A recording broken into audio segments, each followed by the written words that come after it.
Selamat pagi Ibu Bapak Saudaraku yang terkasih, kembali kita bertemu dan memuji Tuhan dalam renungan pagi kita di hari terakhir di minggu ini pada hari Sabtu 20 Juni 2020. Mari kita bernyanyi dari buku ND nomor 492 ayat yang pertama, Namora Tutu.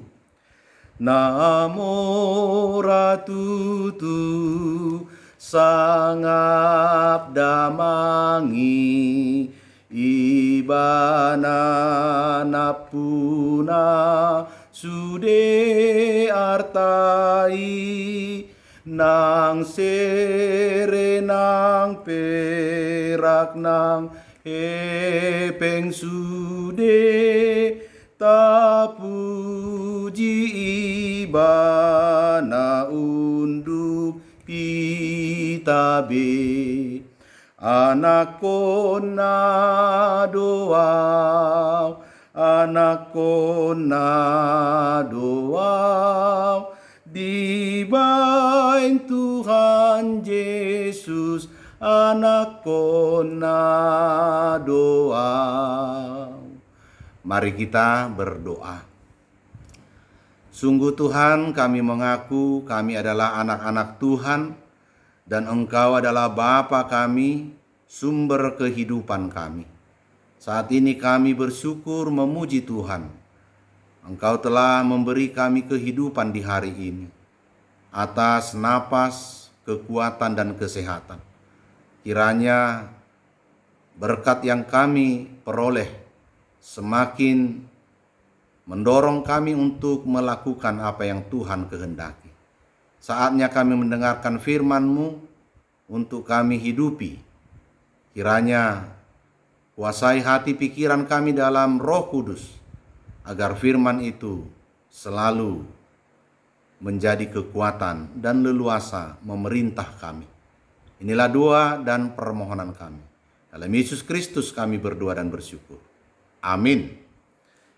Bapak Ibu Saudara yang terkasih, firman Tuhan yang menjadi renungan bagi kita pada hari ini tertulis dalam 1 Korintus pasal 9 ayat 13. Demikian firman Tuhan. Tidak tahukah kamu bahwa mereka yang melayani dalam tempat kudus mendapat penghidupannya dari tempat kudus itu, dan bahwa mereka yang melayani mezbah mendapat bagian mereka dari mezbah itu? Bahasa Batak Toba, da di botohamu akka namangula di bagas joro mangan sian joroi jala akka namarhalado di langgatani marsaulihon siani. Demikian firman Tuhan. Saudaraku yang terkasih, ketika kita membaca firman ini, mungkin ada pertanyaan bagi kita, mengapa Paulus menyampaikannya dalam bentuk pertanyaan? Apa kira-kira yang sedang dipikirkan atau yang melatar belakangi Paulus? Ternyata ketika kita membaca perikop khususnya pasal 9 ini, kita akan menemukan bahwa Paulus sedang menghadapi kritikan akan kerasulannya dan juga berita Injil yang telah disampaikannya. Di tengah-tengah jemaat Korintus ada pihak orang-orang yang meragukan, bahkan mengatakan bahwa kerasulan Paulus itu tidak benar, bahwa dia sendiri yang berinisiatif. Kemudian mengenai Injil, kabar sukacita yang diberitakannya juga diragukan bahwa dengan perkataan itu adalah atas pengetahuannya, bukan dari Tuhan. Maka untuk menghadapi berbagai kritikan ini, Paulus mengirimkan surat ini menyampaikan apa yang sesungguhnya. Untuk itu Ibu Bapak Saudara yang terkasih, bahwa apa yang disampaikan Paulus yang boleh kita baca pada ayat sebelum renungan kita, yang pertama Paulus katakan, "Tidakkah kami mempunyai hak untuk makan dan minum? Siapakah yang pernah turut dalam peperangan atas biayanya sendiri? Siapakah yang menanami kebun anggur tidak memakan buahnya? Atau siapakah yang menggembalakan kawanan domba dan yang tidak minum susu domba itu? Apa yang menyebabkan Paulus menyampaikan ini? Karena ternyata karena mereka menganggap Paulus bukanlah rasul yang sesungguhnya, tentu tidak layak mendapatkan apapun dari pelayanannya. Maka Paulus memberikan pemahaman itu tadi, berbagai pertanyaan-pertanyaan. Selanjutnya Paulus mengatakan, jadi jika kami telah menaburkan benih rohani bagi kamu, berlebih-lebihankah kalau kami menuai hasil duniawi daripada kamu? Paulus berbicara dalam hal ini, apakah tidak layak bagi kami mendapatkan imbalan seperti materi, apakah dalam bentuk uang, kebutuhan hidup lainnya, untuk boleh kami pergunakan? Untuk itu Rasul Paulus melanjutkan pada ayat 14, demikian pula Tuhan telah menetapkan bahwa mereka yang memberitakan Injil harus hidup dari pemberitaannya itu. Maka Paulus mengingatkan mereka sebagai seorang rasul yang bekerja sebagai pemberita Injil, tentu daripadanya lah dia memperoleh kebutuhan hidupnya. Ibu bapak saudara yang terkasih, hal-hal yang seperti ini mungkin juga dalam hidup kita sekarang banyak kita alami.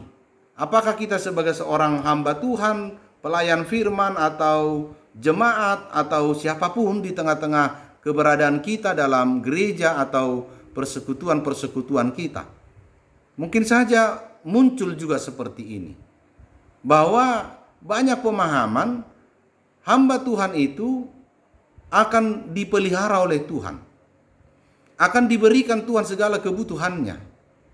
Benar, tetapi tentu harus kita bertanya, dengan cara apa Tuhan memberi kebutuhan hidup para hambanya?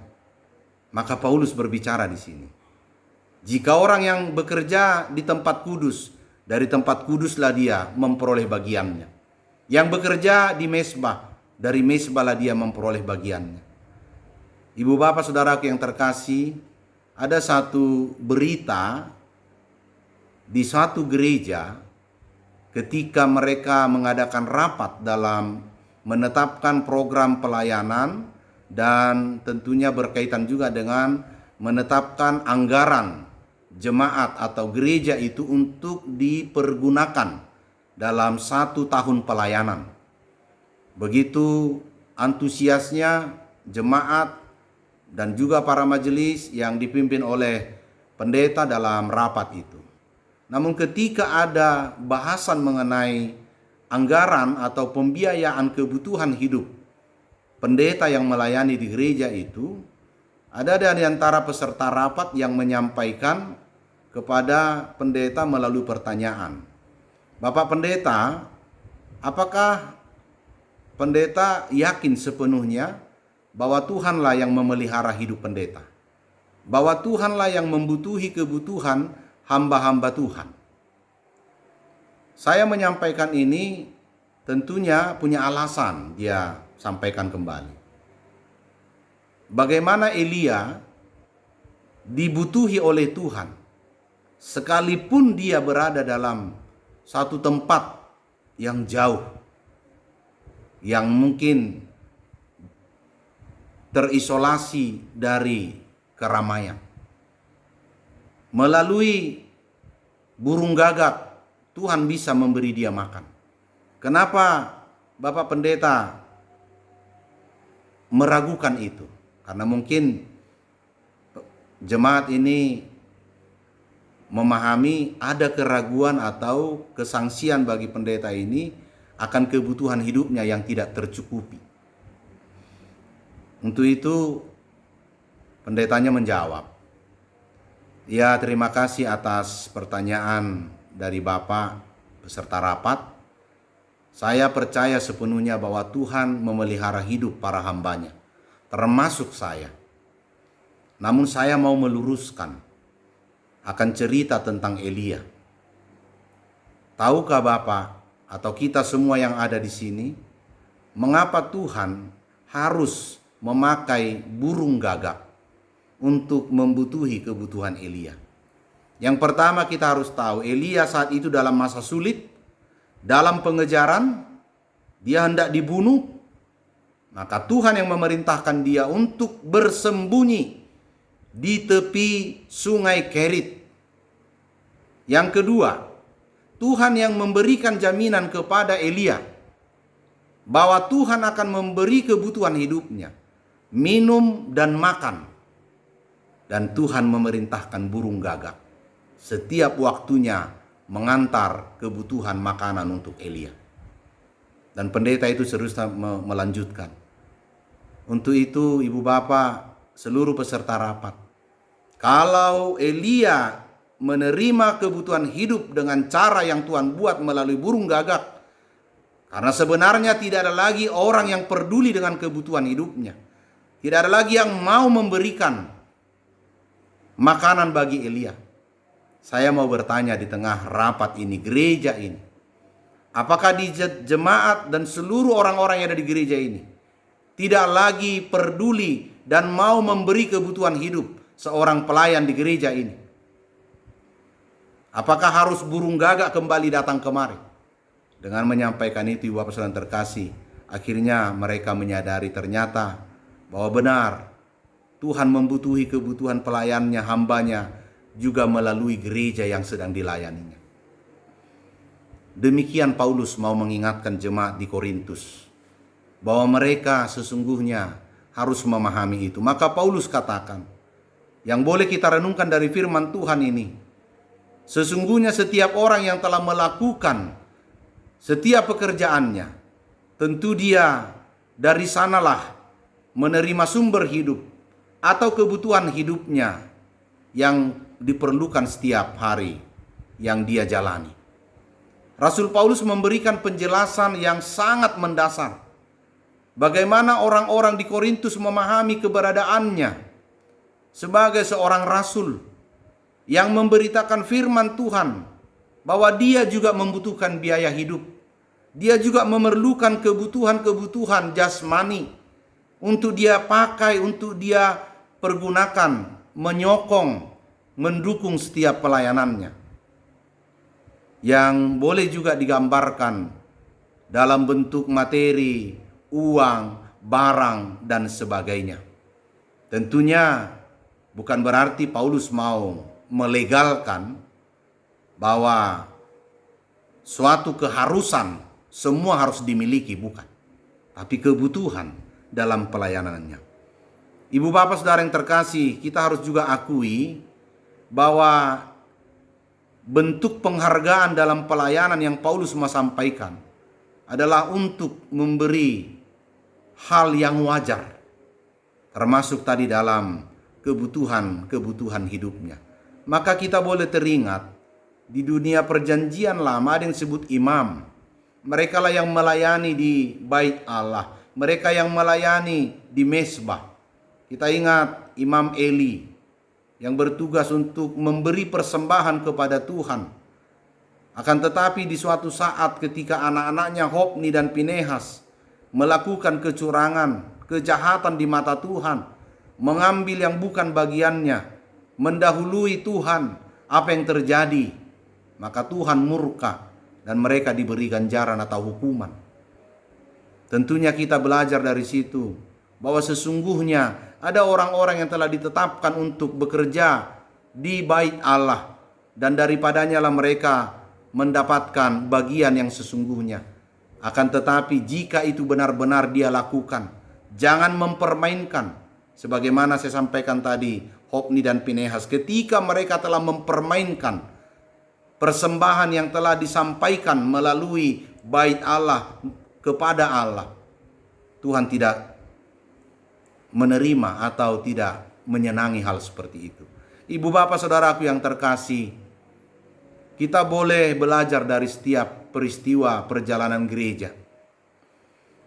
Opueporus, pendeta Dr. Justin Sihombing, pernah mengatakan suatu ungkapan yang menyangkut keuangan di dalam gereja. Apa beliau katakan? Gereja tidak hidup oleh karena uang. Akan tetapi gereja yang hidup pasti di sana ada uang. Dalam bahasa Batak, dang mangolu huria bahenon ni hepeng. Alai huria na mangolu, pasti doadok kepeng disi. Apa yang boleh kita petik dari ungkapan ini? Pesan moral apa yang mau disampaikan? Bahwa uang adalah hanya sebagai alat, bukan tuan. Harta, materi, kekayaan, dan lain sebagainya bukan tuan, tapi hanya alat. Maka kita meyakini bahwa uang atau yang sering disebut mammon itu perlu bagi kita. Itu perlu bagi setiap orang yang mengikut Tuhan. Namun kita harus hati-hati agar hidup kita tidak diatur oleh mammon dalam mengikuti, mengimani Allah. Agar hidup kita jangan dikuasai oleh mammon. Karena mammon itu hanyalah benda mati. Uang, harta, bahkan kekayaan hanyalah sebagai alat untuk menunjukkan ketaatan kita kepada Tuhan. Jika kita belajar dari hal itu, maka kita juga boleh memetik suatu pesan penting dari hal yang mau saya sampaikan. Ketika kita mencoba membandingkan mata uang Indonesia rupiah dengan mata uang Amerika, dolar Amerika. Apa yang boleh kita lihat dari sana? Di mata uang dolar Amerika, apa yang dituliskan? Di sana dituliskan bahwa kepada Allah kami percaya. In God we trust. Di dalam mata uang rupiah kita, apa yang dituliskan? Dengan rahmat Tuhan yang Maha Esa, Negara Kesatuan Republik Indonesia mengeluarkan rupiah sebagai alat pembayaran yang sah dengan nilai. Tentu kita lihat berapa nilai uangnya. Bapak Ibu Saudaraku yang terkasih, apa yang mau saya sampaikan lewat gambaran ini? Ternyata lebih dalam pemahaman yang boleh kita artikan dari perkataan In God we trust. Kepada Allah kami percaya. Berarti uang itu hanyalah alat. Dan tentunya rupiah juga mengatakan itu. Bahwa uang itu, rupiah itu sebagai alat pembayaran yang sah. Mari kita pergunakan dengan sebaik-baiknya. Tapi lebih dalam daripada itu, bagaimana kita menghayati pemberian Tuhan, mensyukurinya. Oleh karena itu, jika kita percaya apapun yang ada pada kita, apa yang dimiliki oleh gereja sebagai persembahan yang telah kita berikan, maka itu akan disalurkan kepada orang-orang, kepada pos-pos atau tempat yang telah ditentukan. Untuk itu tidak menjadi permasalahan, tidak menjadi persoalan bagi kita. Apapun yang telah kita persembahkan, mari dengan sungguh-sungguh mengikhlaskannya. Seperti nyanyian persembahan yang kita sering nyanyikan di gereja kita HKBP. Nasa nanile hommi, nasa ucatokku. Persembahan itu adalah milik Tuhan. Maka pertanyaan kita sekarang, siapakah pemilik gereja itu? Siapakah pemilik bait Allah? Bukankah gereja itu adalah yang empunya Kristus? Maka dengan mengimani ini, sungguh-sungguh kita diingatkan, jika Tuhan Yesus adalah pemilik yang empunya gereja atau baitnya, maka sumber kekayaan di situ pun adalah miliknya. Maka dia juga lah yang telah mengaturkan. Dan kepada siapa yang layak menerimanya. Salah satunya sebagaimana Paulus sampaikan adalah orang-orang yang telah melayani Tuhan melalui baitnya, mesbahnya. Maka mereka juga beroleh kehidupan daripada itu. Untuk itu Ibu Bapak Saudara yang terkasih, mari sungguh-sungguh melayani Tuhan dimanapun kita. Bagi kita pelayan di bait Allah sebagai hamba Tuhan, maka lakukanlah tugas pelayanan dengan sungguh-sungguh dan benar-benar dengan dedikasi yang mempersembahkan sepenuhnya kepada Tuhan.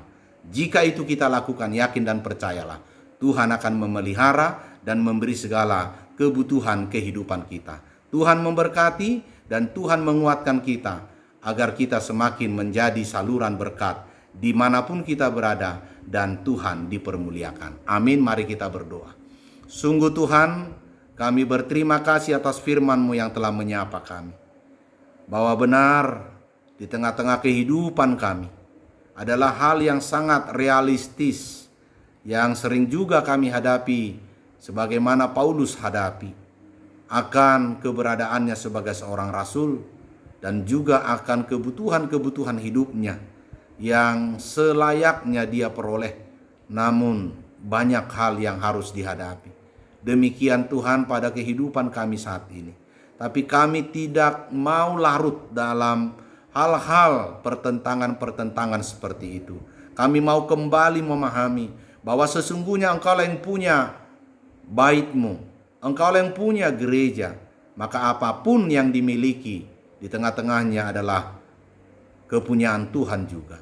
Dan Tuhan juga yang telah menetapkan setiap orang yang bekerja melayani Engkau, baik di bait-Mu dan di tempat dimanapun, maka layaknya lah juga memperoleh kebutuhan hidupnya. Untuk itu Tuhan, kami percaya firman ini meneguhkan kami agar kami sungguh-sungguh mengimani dan melakukannya.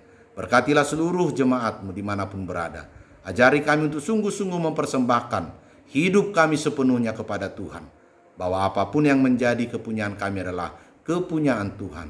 Pakailah itu untuk menjadi alat-Mu di tengah-tengah kehidupan kami. Ampuni segala dosa kami Tuhan. Dalam Yesus Kristus kami berdoa dan bersyukur. Anugerah Tuhan kita Yesus Kristus dan kasih Allah Bapa serta persekutuan dengan Roh Kudus menyertai saudara sekalian. Amin. Tuhan memberkati dan Tuhan melindungi kita. Berkaryalah, bekerjalah, dan selamat akhir pekan. Jaga kesehatan. Horas.